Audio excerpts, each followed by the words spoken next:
ये book summary उन लोगों के लिए है जो आदतों के सिद्धांत को जानना चाहते हैं, या नई आदतें बनाना चाहते हैं, या पुरानी आदत छोड़ना चाहते हैं। तो आपने सही बुक समरी खोजी है। लेखक चार्ल्स डुहिग द्वारा लिखित the power of habit book हमें आदतों के सिद्धांत को बताती है। ये बुक कहानियों, रिसर्च और व्यावहारिक सोच के माध्यम से आदतों के नियमों को उजागर करती है, जिन्हें जानकर ऐसा लगता है कि आदतें हमारी नियति नहीं है, बल्कि एक विकल्प जिसे हम हर दिन चुनते हैं।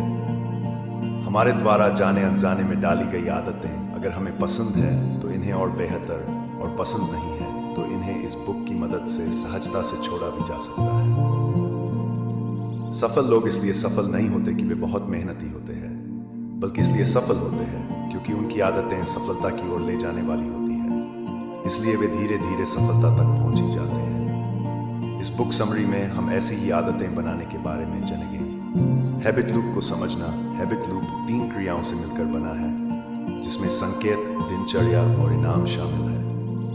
इन तीनों क्रियाओं के काम करने के बाद ही हम किसी आदत के चक्र में फंसते हैं। संकेत की आदत या क्रिया को शुरू करने के लिए एक ट्रिगर का काम करता है। दिनचर्या वे क्रियाएं हैं जो हम संकेतों के जवाब में करते हैं, और पुरस्कार इन व्यवहारों को मजबूत करता है। इनाम जितना संतुष्टिदायक होगा, उतना ही हम उस आदत को बार बार दोहराएंगे। मान लीजिए कि हमें सुबह उठते ही सबसे पहले अपना फोन चेक करने की आदत है, तो सुबह उठना या नींद से उठना हमारे लिए एक संकेत होता है कि हमें अपना फोन चेक करना है। उसके बाद हम बिस्तर में लेटे लेटे ही फोन चलाने लगते हैं। ये कुछ समय बाद हमारी दिनचर्या बन जाता है, और सोशल मीडिया नोटिफिकेशन या हमारे फोन देखना हमारे लिए इनाम का काम करता है।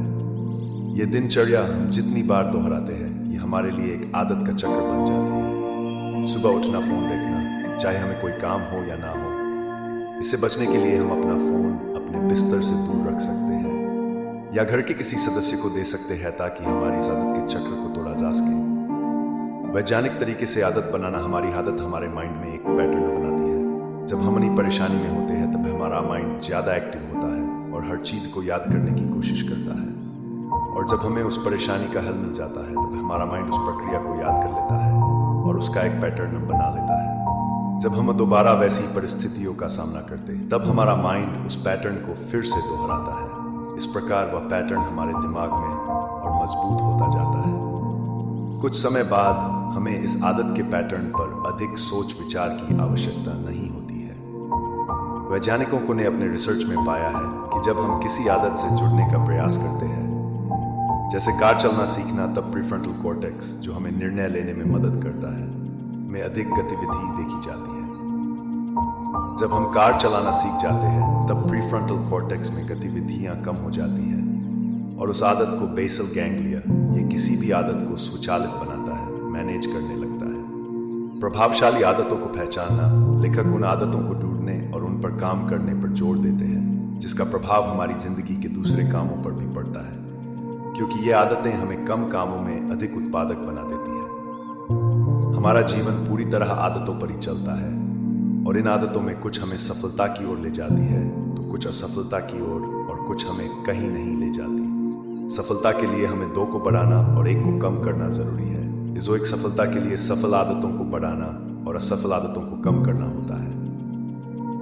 सफलता की अधिक आदत, जैसे किताब पढ़ना, व्यायाम करना, अपने बिजनेस पर फोकस रखना, होने से हम धीरे धीरे सफलता की ओर बढ़ते रहते हैं। वह कुछ आदतें हमारे शरीर, रिश्तों और आत्म खुशी के लिए होती है, जो हमें बेहतर महसूस करवाने में मदद करती है, जो हमारी सफलता की आदतों को कायम रखने में भी अपना योगदान देती है। कुछ आदतें, जैसे सीखने के लिए तैयार न रहना, दूसरों को दोष देना, साफ सफाई का ध्यान न रखना, अपने खाने पर ध्यान न देना, हमें असफलता की ओर ले जाती है। इनकी पहचान करना और इन्हें कम करना जरूरी है, क्योंकि ये जितनी कम रहेंगी उतनी अधिक सफल आदतों को फॉलो करने का समय होगा। आदतें और इच्छा शक्ति। हम सभी जानते हैं कि हमारी इच्छा शक्ति हमें कार्य करने की प्रेरणा देती है, लेकिन केवल इच्छा शक्ति होने से हम किसी कार्य में महारत हासिल नहीं कर सकते या लंबे समय में सफलता हासिल नहीं कर सकते। इसके लिए हमें आदतों का भी उपयोग करना होता है। दिन भर में हम अनगिनत निर्णयों और कठिनाइयों का सामना करते हैं, जो हमारे आत्मनियंत्रण के भंडार को खत्म कर देते हैं। परिणाम स्वरूप असफल आदतों को छोड़ने या नई आदतों को स्थापित करने के लिए केवल इच्छा शक्ति पर निर्भर रहना चुनौतीपूर्ण हो सकता है। इसलिए लेखक हमें अपनी असफल आदतों को अधिक रोकने और सफल आदतों को अधिक जोर देने से अच्छा उसे डिफॉल्ट आदतें बनाने पर जोर देते हैं, क्योंकि जो आदतें हमें पसंद नहीं होती उन्हें रोकने की कोशिश करने से हम अपने लिए नकारात्मक भावना महसूस कर सकते हैं। उदाहरण के लिए, अस्वास्थ्य भोजन से विरोध करने के बजाय खुद को स्वास्थ्य भोजन दें और अपने आसपास स्वास्थ्य भोजन रखने पर भी ध्यान दें। अगर हमें किताब पढ़ना शुरू करना है तो हमें अपने आसपास पढ़ने की सामग्री या किताबें रखनी होगी, ताकि हमें बार बार किताबें पढ़ने की इच्छा हो ना कि उन्हें छोड़ने की। छोटी जीत और गति छोटी जीतें जो हमें महत्वहीन लग सकती हैं, लेकिन उनका हमारे लक्ष्यों को प्राप्त करने में महत्वपूर्ण प्रभाव पड़ता है, जो हमारी आदतों में गति देती है और निरंतर प्रयास को प्रेरित करती है। छोटी जीत का जश्न मनाने से सकारात्मक व्यवहार मजबूत होता है और प्रगति की भावना पैदा होती है, जो हमारे आत्मविश्वास और मनोबल भी बढ़ा देती है। आदत निर्माण में देखें तो छोटी जीतें प्रेरणा और गति बनाए रखने में महत्वपूर्ण भूमिका निभाती हैं। हर बार जब हम किसी आदत को सफलतापूर्वक दोहराते हैं या किसी आदत को छोड़ने में सफल होते हैं तो हम एक छोटी सी जीत का अनुभव करते हैं। ये छोटी जीत हम कर सकते की भावना पैदा करती है। उदाहरण के लिए, अगर हम व्यायाम की आदत डालना चाहते हैं तो हमें व्यायाम करने के साथ पुरस्कार भी सेट करना होगा, ताकि पुरस्कार की इच्छा हमसे वह आदत को फॉलो करने के लिए ललचाए।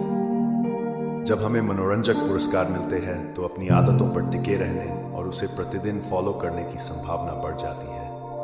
ये नियम बचपन में अपने माता पिता अच्छे से उपयोग करते थे और आज भी करते हैं, जैसे स्कूल जाने पर कुछ पैसे देना, घूमने जाने का लालच देना, अपने लिए पुरस्कार सेट करना आदि निष्कर्ष। इस बुक समरी में हमने 5 महत्वपूर्ण बातें सीखी, जो इस प्रकार है।